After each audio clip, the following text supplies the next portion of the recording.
आपण सध्या सुर्ली रोड टेंभुर्णी करमाळा चौकात आहे. हा प्लॅन्ट आपण एक 3-4 महिन्यापूर्वी बसवलेला आहे.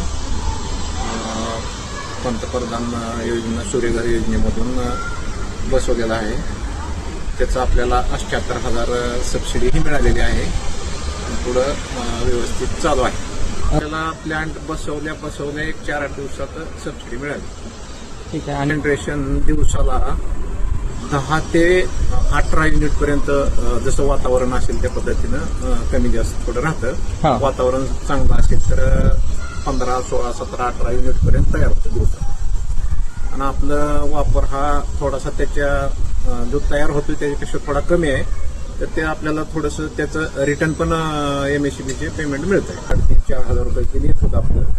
ते वाचून आपल्याला परत अमाऊंट मिळत आहे. सगळं प्रोजेक्ट तयार केल्यापासून लगेच 4-8 दिवसात आपल्याला बसलं आणि बसून व्यवस्थित चालू पण झालं. आपल्याला जसं पाहिजे होतं, आपण जसं सांगितलं होतं त्या पद्धतीनं बसवलं गेलेलं आहे. तसं काय पॅनलला कुठं गंज वगैरे काय नाही. जे काय थोडं साफसफाई करावं लागते ते 4-8 दिवसातून आमचा माणूस करून घेतो.